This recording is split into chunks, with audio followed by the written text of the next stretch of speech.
would like it to be more, but hey, every sport would like it to be more. It's about, though, making sure that every pound that is invested delivers some of the changes. And with McLeish, with the review of the Youth Action Plan, it's a good time to have a pretty open discussion about where the focus should be and perhaps where the focus should not be, what's working, what's not working. And the atmosphere of openness around that is very much to be welcomed.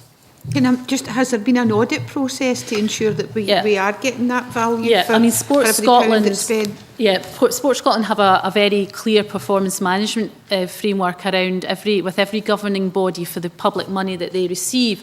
The last audit that was done as a fit for purpose audit, if you like, of the SFA was back in 2008, I think it was, and the SFA were approved, for lack of a better word, but that's not just a one-off.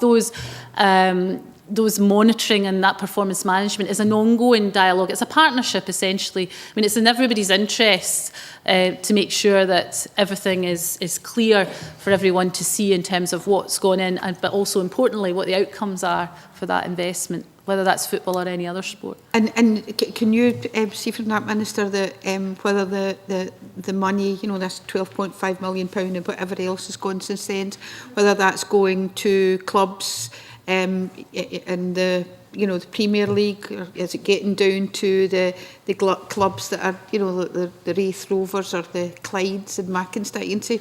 Is it getting down to that level and beyond that?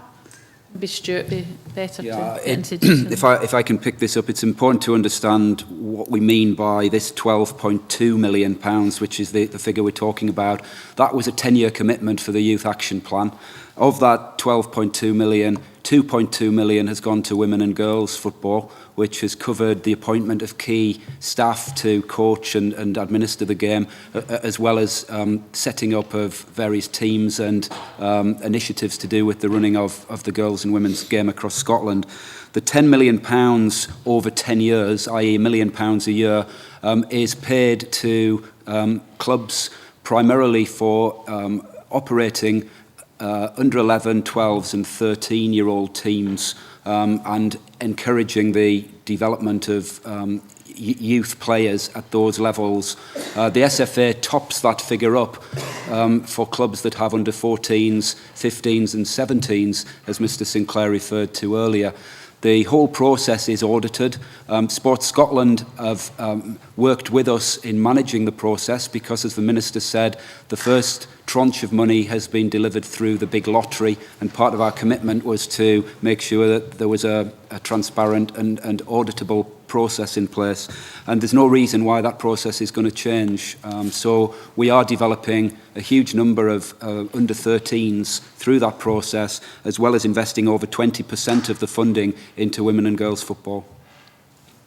Okay, John, just briefly, I'm conscious of time. Yeah. It's a very brief one. Can I get clarification? The £5,000, we've got a figure here of £5,000 per season, compensation for reimbursement of training fees. Is that subject to a multiplier? If a young person is with a club for more than 1 year, is that figure then multiplied by the number of years that they're there? So potentially we could be talking about a £25,000, up to £25,000. 11, when they attain the age of 11 in the season in which they play, there's £5,000. The same at 12, the same at 13, the same at 14. When they attain the age of 15 in that season, it's £10,000, and it's the same at 16 and 17. So the total figure, if the boy's with you between the age of, from under 11s through to under 17s, is 50,000. Yeah. Those figures are a lot higher with FIFA, being €10,000 per season for each season, 12, 13, 14, 15, 16, and then €60,000 per season after the age of 16. Yeah, that's interesting to find out, what other countries do as well. Be interesting to find out. I mean, are those figures the same in England? Are they the same in France or Italy? Or in England, actually, the system is far more restrictive, and players are bound to their clubs for longer periods. And there is no set mechanic, no tariff, if you like, for compensation to be paid by one club to another. Clubs either agree the training compensation or it effectively gets arbitrated by a body that includes the league. but the sums that can be involved vary hugely, but can be considerably more than some of the sums that are used in Scotland. The only additional point I'd make there is, and this is experience that we've had ourselves, is that it can become a transfer market. It can become a bartering situation where, despite the compensation level being X, the club who has the player is demanding X plus Y, and that is reprehensible, as I'm sure you would. And that actually happens, and what sort of monies? Well, I'm not sure how commonplace it is. All I'm saying to you is it has happened to our club. And what sort of monies have been involved in your experience? It got to 35,000 or thereabouts. For a youngster, how old? For someone who should have been, I think, 20. And how old was that young person? Under 14. Under 14, it got to 35,000 Yeah. pounds. Whereas in England, some of the sums involved will be hundreds of thousands of pounds for transfers. I mean, we have to remember that the system that we use, there are different versions of it across the world, but systems like ours are used everywhere because it's recognised that unless you have a system of compensation to protect the smaller clubs, they will simply not develop players, because there'd be no point in spending all the time and huge amounts of money buying in coaches, buying in resources and training facilities to undertake that work, unless they were either going to get the benefit of the player playing for them at the end of it, or if a bigger club should come along and take them, that they then get compensated for the time and money that they put into the young player. That's an acceptable statement to make, because if you're looking at that, the clubs, all these clubs we've been talking about today, have an interest in it, and any organisation, it's a commercial business is football, and any commercial organisation has to invest some of the return that they get for whatever product they're producing back in. So, you know, you say that if, you know, the clubs won't invest, I just can't accept that. And I know we don't have time to go into that today, so we might have to come back to you in writing in that one, Mr Doncaster. But to the point that Mr Sinclair made there just now about clubs asking for higher, I mean, it's not supposed to be transfer fees, but asking for higher sums of money, is that something that you would report to the governing body? Because surely that, you know, the club that's asking for that to try and get onto a bartering scheme for higher money for the young person, you know, is breaking the spirit of the rules that the governing body has established. Concern is that as Mr Doncaster pointed out, if we're putting in place a system, and we have a system, and that's what we all have to adhere to, then that's exactly what we should be doing, adhering to it. And I don't think that there should be a case for elevated transfer fees just because one club is playing another off. It seems at that age and stage for a young player to be poor practice. Can I come back? So Doncaster, just briefly. I don't actually understand the circumstance in which that could apply, because the tariff is set out absolutely clearly in the rules, and that is the payment, the compensation payment that a club is entitled to receive. They're not entitled to receive a penny more than that, so why would any club pay a penny more than that? I fail to see any circumstance in which that could apply. I'd really like to come back on Cathy's point, because I think it's absolutely vital that, Cathy, you believe that clubs would engage in investing in developing players, even though they could lose their best players for nothing. With respect, I absolutely do not accept that. The smaller clubs are only spending that time and money on players because they might discover a gem. If those gems can disappear for nothing, and those clubs get no compensation payment, I can absolutely hand on heart tell you that the smaller clubs will not bother. It's absolutely clear, and if you talk to any smaller club, they will tell you that the only reason that they engage in all that valuable and expensive work is because they have protection under the rules. And so many of our players that have come through the ranks to play in the Scotland shirt, Chris Boyd, Stephen Naismith, James McFadden, Callum Davidson, Darren Barr, all of them have come through the ranks of smaller clubs, and those clubs would have no incentive to develop those players unless there were a training compensation scheme in place. Had a training compensation scheme? 2003, I think it came in. I think prior to that it was a FIFA model where when they turned professional, that then the clubs had to pay. The clubs introduced it in 2000. Past. Yeah, when they turned professional. So it's only since 2003 that it's affected youngsters from what age? From whatever age all the way up, Yeah. if you mean. So if they moved The youngest age that... yeah. Well, what happened before, sorry, I think it was a solidarity payment, I think was in place prior to that, yeah. The FIFA model, which preceded the existing model, also had the same effect. It also protected those clubs that invested time and money in developing young players. I'm not sure there's ever been a time when the time and money that small clubs have spent on developing players has not been recognised through some sort of system. There's all sorts of ways of doing it. There's the FIFA system, there's the Scottish system, there's the English system. No system is perfect. But if you remove the system that protects those smaller clubs, then you will have no incentive to develop young players at those clubs.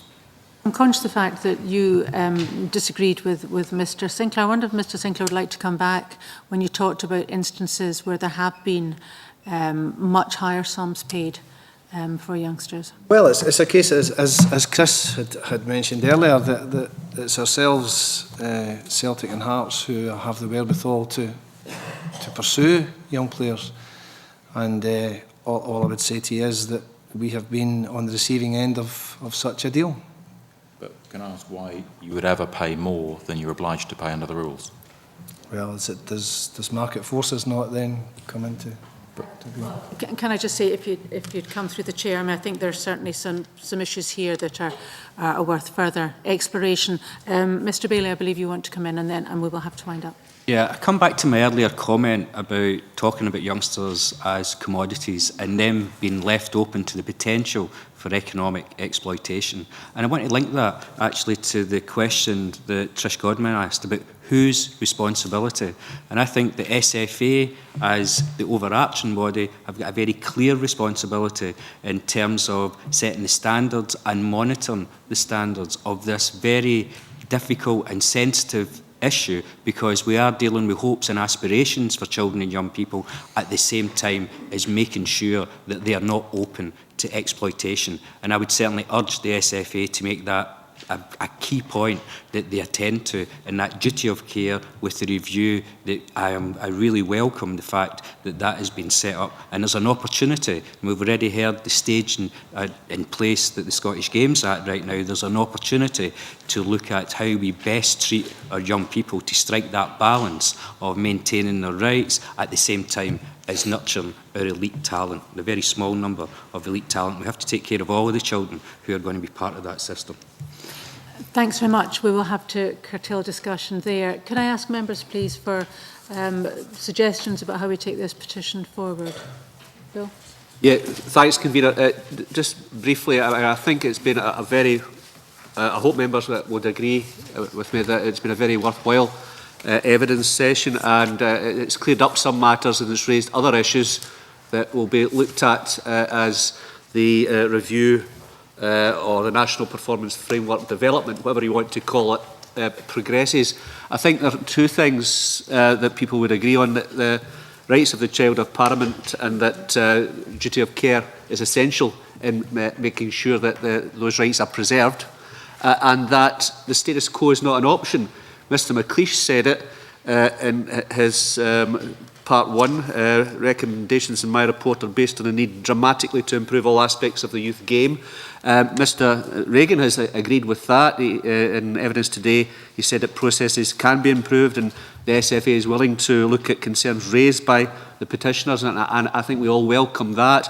And I know that the Minister has said that the Government is keen to work with the footballing authorities via or in conjunction with Sports Scotland, so that there can be a reformed where necessary, refined where necessary youth strategy via the Youth Action Plan, and that there are other issues that have arisen today that are worthy of closer examination. Having said all that, as you will know, Convener, as members will know, we do have time constraints. We're coming towards the end of the diet, and I think that although I would suggest to colleagues that we keep the petition open, obviously, it may be that we, as this committee, will not hear what happens because it will take time to develop the strategy, to have the review, but perhaps that we could put, if we agreed to continue the petition, we could do it on the basis of putting in our legacy paper a suggestion to who comes after us as part of this Public Petitions Committee that the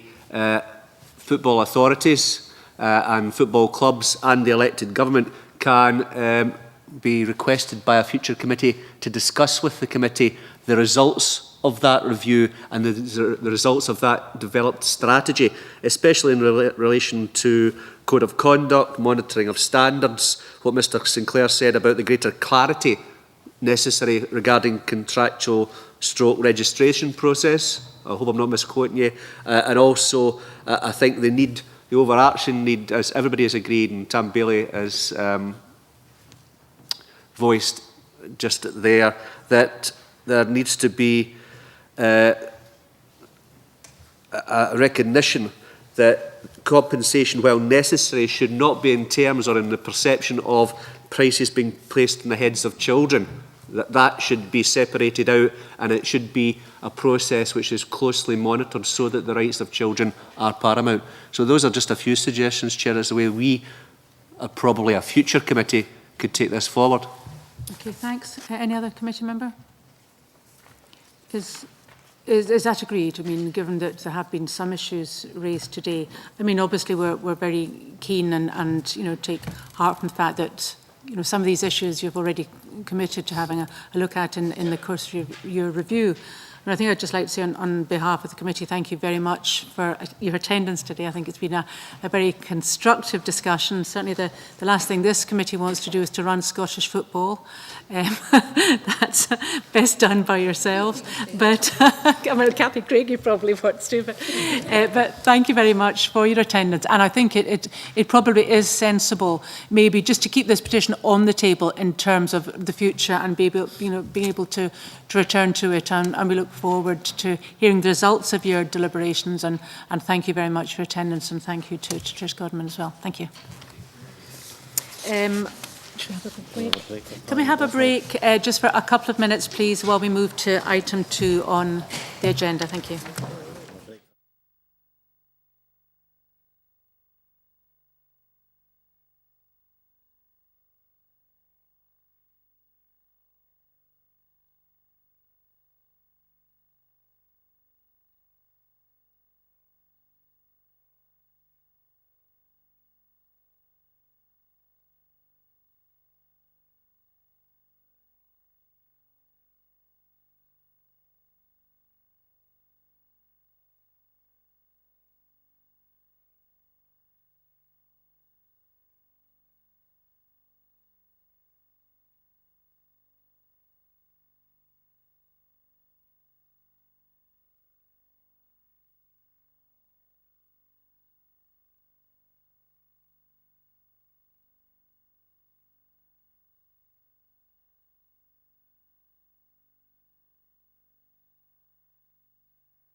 Thanks very much. We move to item 2 on the agenda, which is consideration of new petitions, and we have 2 new petitions to consider this afternoon, and we'll take oral evidence on the first one.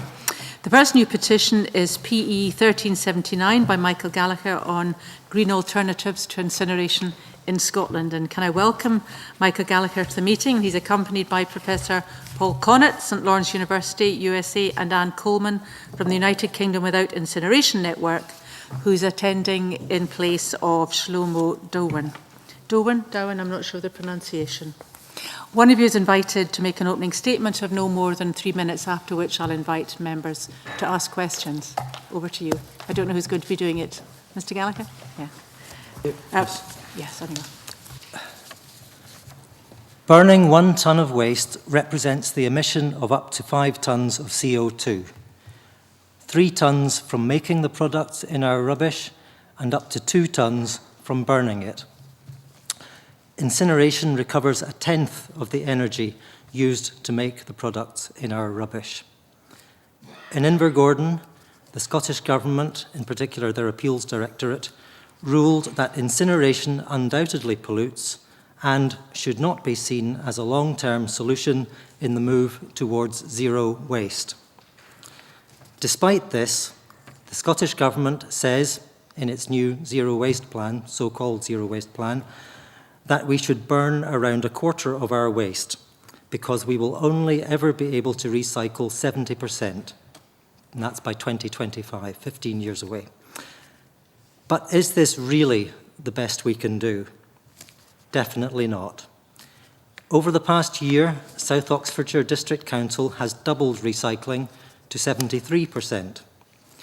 In 2008, commercial waste recyclers Bin Skips were already recycling 75%, and I believe they've upped that figure considerably. Lancashire County Council aims to recycle 88% by 2020, and they have rejected incineration outright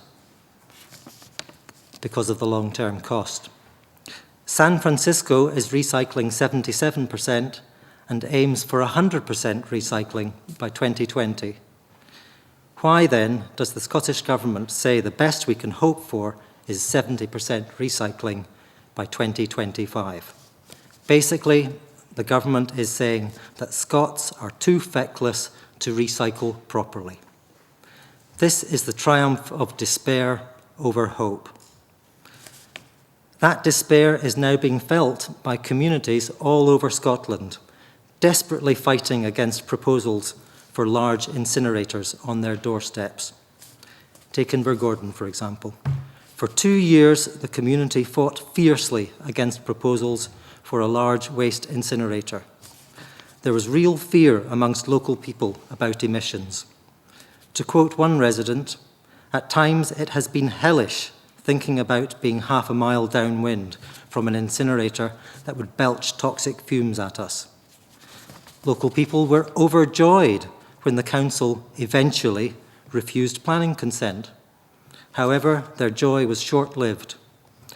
The company managed to overturn the decision by appealing to the Scottish Government. The community was devastated and felt powerless to do anything. By chance, however, Mohammed Al-Fayed owned the neighbouring land, and he challenged the government in court. The government very quickly caved in. Not all communities are so lucky. In 2006, almost 1/3 of the population of Abernethy wrote individual letters of objection to a proposal for an incinerator. The council ignored them and gave planning consent. A local man told me yesterday, "I moved to Abernethy from Manchester following ill health, never realising that I would have to share my retirement with a huge incinerator." Despite the usual corporate assurances, I am not confident that my future health and well-being will not be affected by this proposal. And I've provided further quotes further down. I don't know if you've each received a copy, each of the committee members have received a copy I can give you that right. I've provided further quotes just showing you how, from other residents of Abernethy, just showing you how it turns people's lives upside down and makes people absolutely miserable at the worry over it. Few communities have billionaires like Mohammed Al-Fayed to stand up for them. That is why we are asking you today for your help. Thank you. And I'd just like to tell you a little bit more about my colleagues who are supporting the petition here today. On my right is Professor Paul Connett, and he's regarded by many as the leading authority in the world about alternative methods of waste treatment, alternatives to incineration, that is, but also about some of the very real health issues surrounding waste incineration. On my left is Anne Coleman, who is a very long-standing community activist who for many years, as part of her local community, has had to fight against problems with local landfill, and then latterly with proposals for an absolutely colossal waste incinerator. I think it's 300,000 tonnes a year? Yeah, 350,000 tonnes a year. And I believe that's something like 5 or 6 times larger than the current largest incinerator in Scotland. And so Anne has first-hand experience of just how powerless ordinary people feel in the face of these proposals. Thank you. Could I ask members if they've got any questions, if they want to indicate? Mr. Butler. Thank you very much, Convener. Good afternoon, colleagues. Can I state firstly that I am very sympathetic indeed to this petition, because in a former existence as a city councillor in Glasgow, I was part of a campaign to stop an incinerator being established in Greenfield in Glasgow's East End. However, I better stick to questions, and I'll try to be devil's advocate if I may, though we're not creating any saints today. Can I ask Professor Connett, Mr. Gallagher talked about health issues and health dangers. Sometimes, though, you hear from the proponents of incinerators that health dangers can be minimised, or perhaps even dealt with entirely. Is there any evidence to suggest that there's such a thing as completely safe incineration, Professor Connett? No, there's no evidence of that. The problem is that you need 3 things to protect the public. You need strong regulations, you need adequate monitoring, and you need aggressive enforcement of the standards when they're violated. If either the second or the third are weak, then the first does not protect you. The strong regulations do not protect you. The monitoring of dioxins, for example, is totally inadequate. They're measured twice a year. The company knows when they're coming to make those measurements. Usually the way it's done is 3 6-hour tests in 24 hours. There's a probe put in, you collect a sample for 6 hours. So after you've done this twice in the year, you've got 36 hours of ideal data. The machines have to be working properly when they're measurements. If they go off spec, you stop the measurement. So 36 hours of ideal data is extrapolated to 8,000 hours of operation. To compound that problem of the inadequacy of this monitoring, they take an average of those numbers, when what they should be doing is taking a 95% upper confidence interval, which, if there's any variation in the data, will be higher than the actual highest number measured. Now, I got into this 26 years ago. As a chemist, I taught environmental chemistry at St. Lawrence University. I've now retired from there. But my specialty was environmental chemistry, and eventually shifted to environmental chemistry and toxicology. And I remember 25 years ago being shocked by dioxins, because I had known dioxins from Agent Orange. I had no idea 25 years ago that you could make the same horrendously toxic substances simply by burning household trash. And at the time, 25 years ago, the main concern was about inhalation. what were the risks from inhalation, the cancer risks from inhalation. And we argued at the time, 25 years ago, that that was not going to be the greatest risk. The greatest risk was impacting the food chains. And it's quite staggering after we did the calculations, and other people have done the calculations, that a grazing cow in one day puts into its body the equivalent of 14 years of breathing as far as collection of dioxin is concerned. So you've got a massive issue here with impacts on the food chains. Now, that's where the issue has been for a long time, and I wouldn't deny for one moment that modern incinerators in Germany and other countries are doing a much better job. They probably lowered the dioxin emissions by at least a factor of 100, maybe a factor of 1,000. Except comparable with that, our understanding of the toxicology of dioxin has increased. We're probably 10 times more concerned about the fact that it interferes with fetal development. The issue in a nutshell is this. When a woman consumes dioxin, like a man, she can't get rid of it. You can't convert it into a water-soluble substance and then excrete it through the kidney. So it accumulates in the fat. And for a man, he can never get rid of it. But for a woman, has a way of getting rid of it, and that's called having a baby. And so the dioxin that she's accumulated in her fat for 20, 25, 30 years is then moves to the fetus in the first 9 months, in the 9 months of that fetus life, and then again with breastfeeding. And so the result here is that the fetus, the most fragile human being, is being impacted by a substance which is known to interfere with hormonal development. It screws up hormones. And hormones are absolutely intrinsically important for fetal development, infant development, particularly with, in this case, brain development, mental development, and sexual development, and also the immune system. Now, as I say, I think the industry has got better with this. The other issue which has reared its ugly head in the last few years is the whole new subject called nanotoxicology. And this has come about because of the whole introduction of nanotechnology. And some bright person asked the question, if you're going to use these nanoparticles in everything from shaving cream to tennis rackets, is there any health problems associated with nanoparticles? And then the answer that came back is quite devastating, is that nanoparticles are so tiny, they go straight through the lung membrane and into every tissue in the body, including the brain. And now to relate that to incinerators, it's not that nanoparticles are new. They come from any high-temperature combustion, from coal-fired power stations, wood burning, coal burning, so on. The difference between the nanoparticles from incinerators is that they are inevitably going to contain the most toxic elements that we use in commerce. Because if we use toxic metals like lead and cadmium and mercury and arsenic and so on, they are going to end up in these nanoparticles and therefore have the potential of entering our body.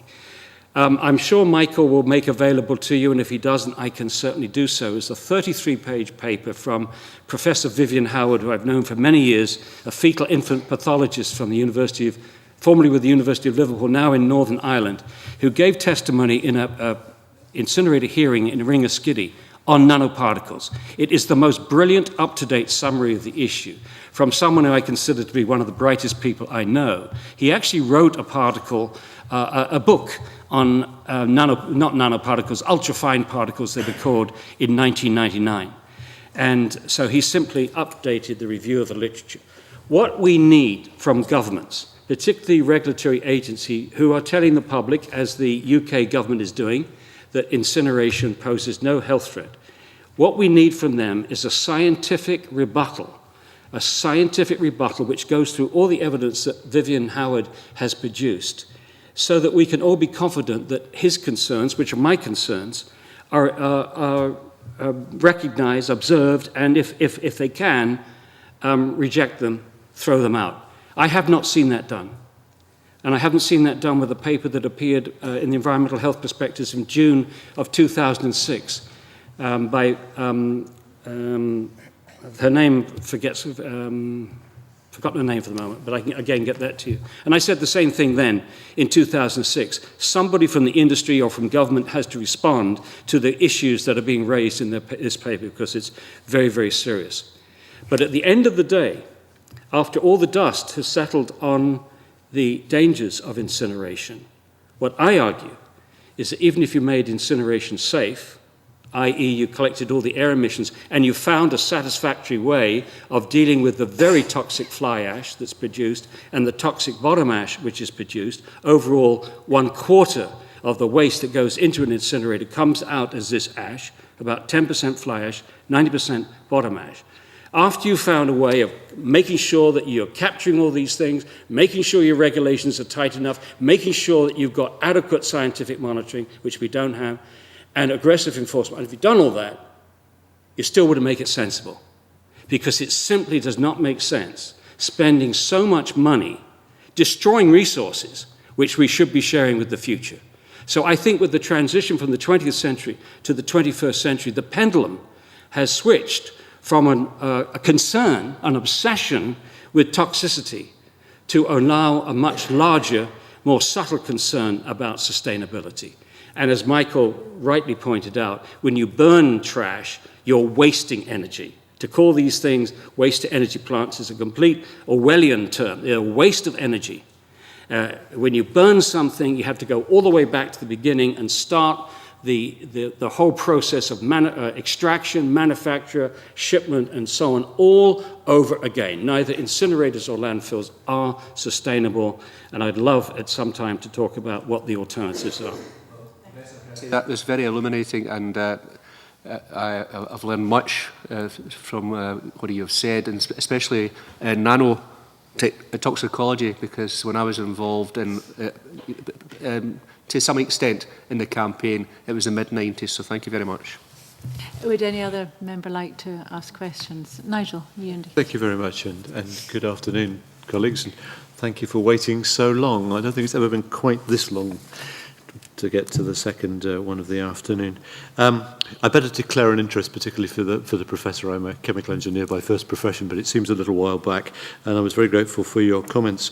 I'm wondering, I'm reflecting on the laws of thermodynamics, not to do with the sort of power station effect, which is of no consequence in the current environment, but simply because there were earlier comments about how much could be recycled, and numbers of 70-something%, and let's not fight about the something.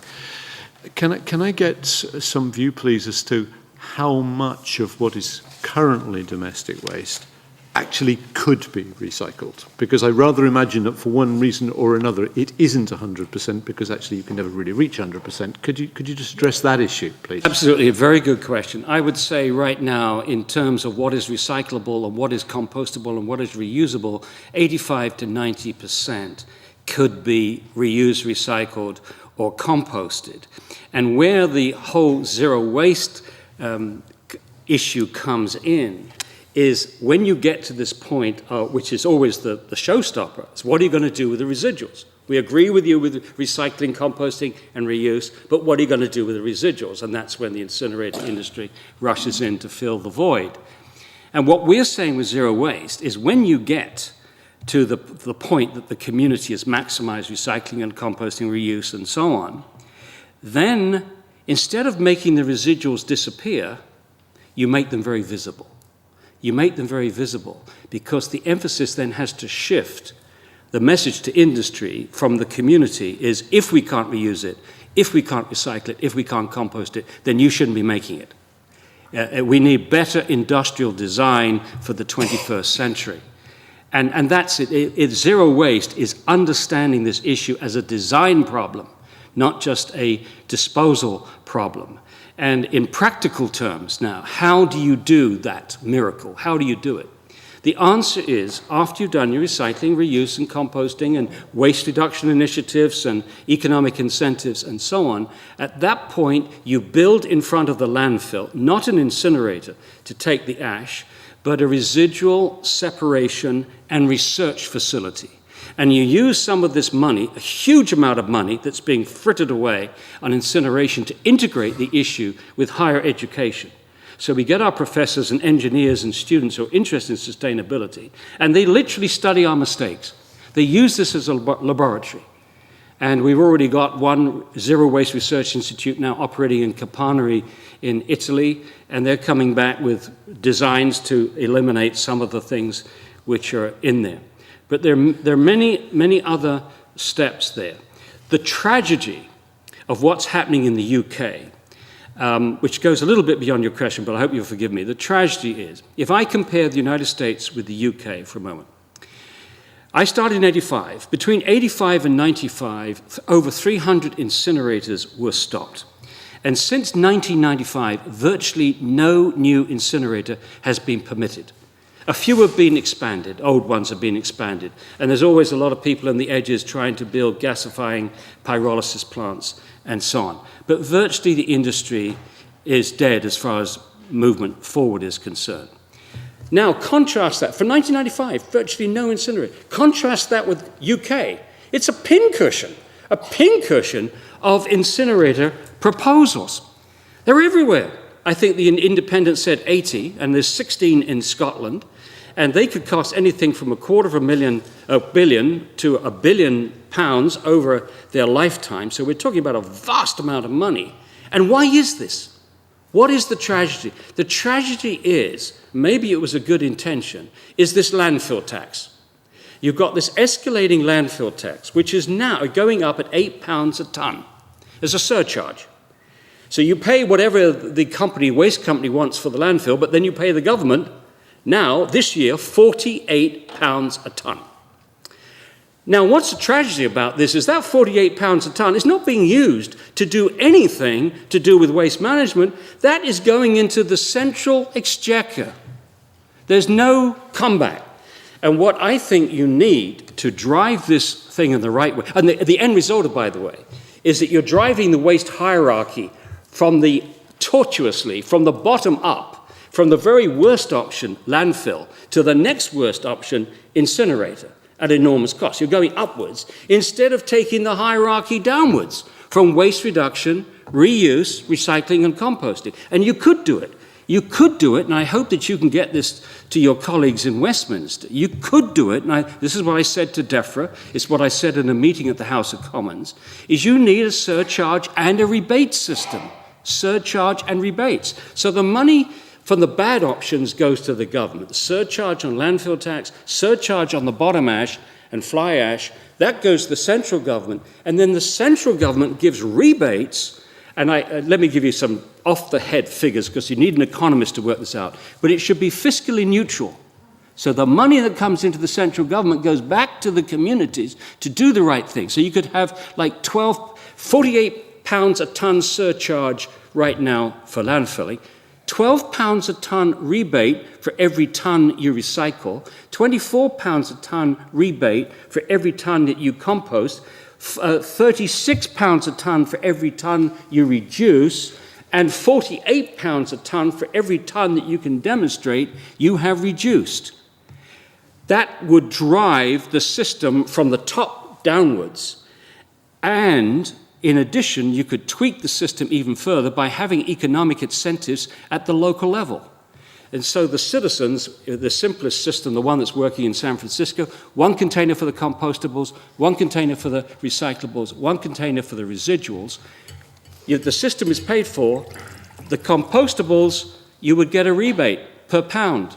The recyclables, you would get a rebate by pound. Residuals, well, you might work a system on that as well. So every individual would have an economic incentive to do the right thing, and the government would be working together with the citizens on this, just by tweaking we've seen what a disaster the wrong tweaking has done, but the right tweaking could get our system in place. Very grateful to you for putting that on the record, and I'm sure that will be listened to or at least read by people who should be thinking about this. I'm wondering whether I could just address, though, one of the serious technical issues in all this, which is what we as a society do with really difficult chemicals. I mean, you talked about dioxins. Yep. Dioxins are produced by burning stuff. Yes. That's okay, right. let's not worry about what that stuff is. But you got onto nanoparticles, which is actually quite useful, because nanoparticles